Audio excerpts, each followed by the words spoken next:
This video is going to be a tutorial for the guard cycle on Temple Ruins and any percent. Credits to Austin and Flizbengo for making this guard cycle possible. Flizbengo's tutorial for console will be in the description. So the goal for this guard cycle is to make it on and off this platform before it lowers at about 56 seconds into the split.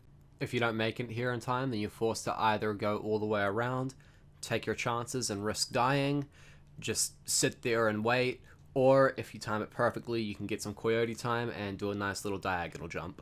So starting off, first things first is you want to do a max height jump and grab these 3 crates, and then as you make your way left, snipe the snake into the boxes, do a diagonal jump onto this elevator, and then come off this elevator as soon as you can, snipe the snake into the boxes and make your way to the elevators. So slowing down that first section and analyzing it, so you want to take note for when you get to this section that the trigger for the upcoming elevators is right about here along this line.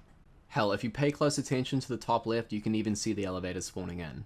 A rare select few of you, however, will run into a problem where you're just absolute fucking gamers and you play this first section too fast. And what happens is you trigger the cycle for the elevators that I pointed out just before too early. Subsequently, you have to wait on the elevator forever and you can't catch the cycle. So the goal for optimizing this first section as much as possible is to trigger the upcoming cycles as early as you can while barely making the jump. Again, most people aren't going to have to worry about this. It's just going to be like absolute top runners who are going to have to worry about this. But if you are too fast, there are a couple solutions. You can just sit here and wait and try to find a visual cue for when you want to land on the elevator. For example, maybe you want to do a short jump and land on it when it's at its lowest point. Alternatively, instead of waiting, you could go ahead and grab an extra crate, specifically the life crate that's above the TNT. So the trigger for the upcoming cycles can also be reached on this platform. You'll see here that I nudged myself to the left a little bit and that makes the elevators up ahead spawn in. Just do that and you can grab an extra crate instead of waiting. It's a little bit risky, but make your own choice. Honestly though, if you think you are in this boat where you're being forced to wait, where you're being too fast, you're probably not. You're probably just fucking up the following section, so I'll teach how to play that fast. So get off the elevator as quickly as you can, spin the checkpoint, and then as you're spinning the snake, hold up and left so that you're running into that pillar. This is just so that you scrape the pillar and you make it out to the upcoming elevators as soon as possible. Don't worry about the snake missing the boxes, it won't. And then if you're as fast as you should be getting up to this section, when you jump on the first elevator, don't do a full height jump, do a shortened jump so that you can get on and off it as quickly as possible or you might miss the second elevator. Now moving on to the Spider-Snipe section up ahead, there are 2 ways to do this. You could either destroy 10 of the 12 crates in the area by destroying the right side crates and then backward sniping the spider and then moving on to the platform that moves you to the next section, as I do here. Or alternatively, you could snipe 7 by starting left and going right and sniping the spider forward as you jump onto the platform. The backward snipe where you get 10 crates is slightly faster because it means less crates bonk on your head at the end of the level, but it does make guard cycle a little bit harder to catch. I would only suggest going for the backward snipe method if you're really good at making the cycle, and if you enter the level with a mask, which you should have. If you're going for the 7 crate method, then I suggest waiting to spin until you're right next to the boxes, and then make sure when you do spin, you hold the button, and you hold up and right for the duration of your spin. It's also very important to time your spins on the backward snipe method. On the left side here, we have an example of a fast break, and on the right side, we have an example of a slow break. It's important to try to get consistent with fast breaks because if you do slow breaks, you risk attempting to jump too early, bonking your head on the crate, and then getting hit by the spider. Trust me, it's not the game eating your input when this happens. You can just improvise by spinning the spider when this happens, assuming you don't get spin timered, but it's best to just prevent it in the first place. Here's an example of a slow break in slow motion, just to explain exactly why this happens. This essentially just happens when you spin too early. You want to be close to the 4 bottom boxes when you spin, and if you're spinning too early, then you're often spinning the left ones first or the bottom ones first. Here's a really exaggerated example of a fast break just to prove my point, where I run into the boxes for quite a while before spinning. You'll see that I get a fast break here, because I was close to the 4 bottom crates when I spun. Most importantly, however, always hold the spin button when you want to break several boxes. Always. Not tap, hold. Moving on to the third section, when you're on this platform that transports you to it, you want to be constantly on the right side in the middle like I am here. Reason being that if you are, then it triggers this first flame quite quickly. In fact, as quickly as you can. Just to show the difference, here's an early trigger again, and here's a late trigger where I'm just standing in the middle.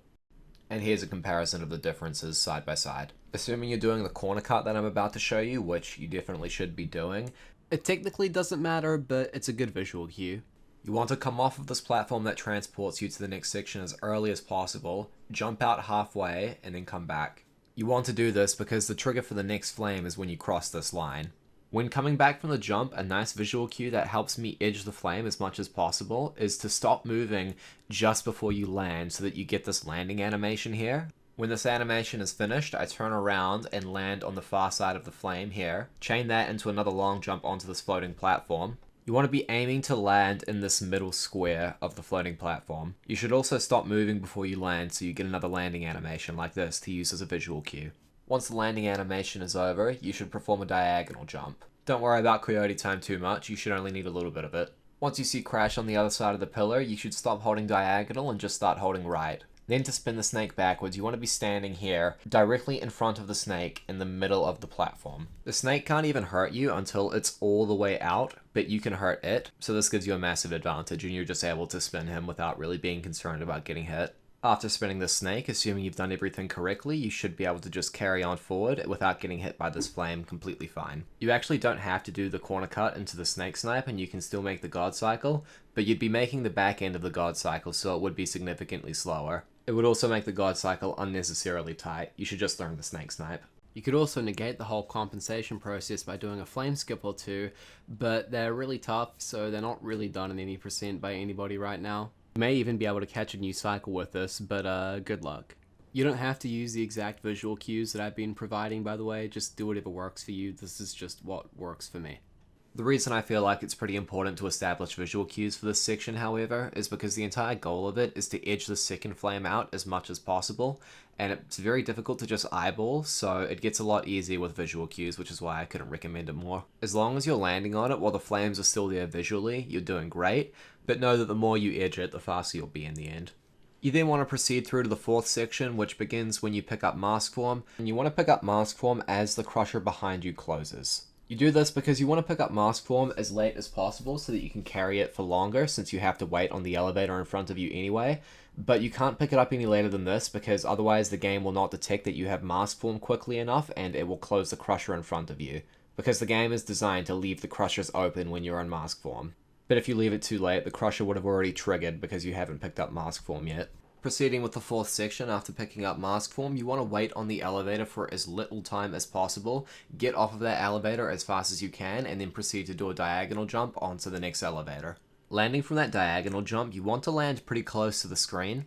This is because that weird bowl thing that the flame is inside of has a strange hitbox that acts as a hill, so the closer you are to the edge without being inside of that bowl, the better, as you spend more time on a flat surface. But then after the flame, when you come off of that square floating platform, you don't want to be so close to the screen anymore because the circular platform that you're about to land on does not have a very large hitbox, and that hitbox is not very close to the screen. So basically, if you're too close to the screen, you'll just die. So if you've done everything right, then you should be able to make it on and off the platform in time for the God Cycle. If you did it really well, then the platform may even be close enough for you to do this whole skip that I personally just found the other day. Wait, did I just... Wait.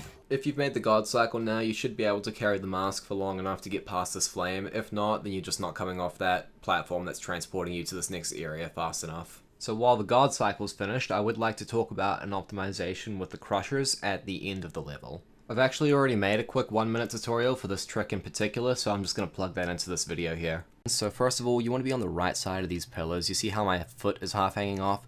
You don't have to be that specific about it, but you do want to be on the right side of them. And then you just want to spin this crate as you come up here.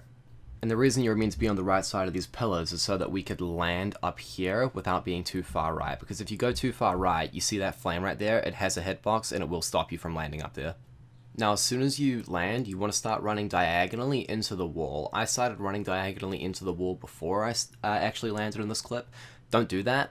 You want to start running diagonally into the wall after you land, because if you see here, I actually almost missed it because I was too early. Now, once you're hugging the right wall like I am here, you couldn't possibly go any further right. You want to stop holding up and right and just hold up.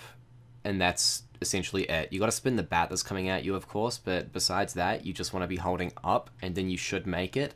Sometimes it feels like Crash's shoelace gets stuck in between crushers or something, and you just like get crushed for absolutely no reason. I'm pretty sure this is actually just because you didn't hug the wall properly. So just make sure you're hugging the wall tight before letting go of right, and you should be fine. I'm now going to show off a full version of this, done on a run, that won't be interrupted by cuts because of the tutorial. As always, if you still need a hand with this, feel free to leave a comment or contact a relevant channel in the Crash HD Speedrunning Discord server. A link will be in the description. And I, or someone in that server, will try to help you as much as possible. Again, shout out to Austin and Flizzbingo for making this tutorial possible. Austin was going through old Crash videos and found Flizzbingo's tutorial and thought that some of it could be applicable to PC today. And he was absolutely right and made this time save possible using his tutorial. And his tutorial is still very relevant for console, so if you're running on console, you should definitely look at his tutorial. I've got it linked in the description. My Discord will also be down in the description below, as well as this VOD that you're seeing on screen right now. Feel free to download it so that you can compare it to your own video, and maybe that way you can see where you're going wrong. Just as a final note to make sure this is absolutely clarified, you definitely should be playing this with D-pad. You will run into a lot of trouble if you try to play this level on the analog stick. Alright, that should be about everything. I hope this tutorial helped you.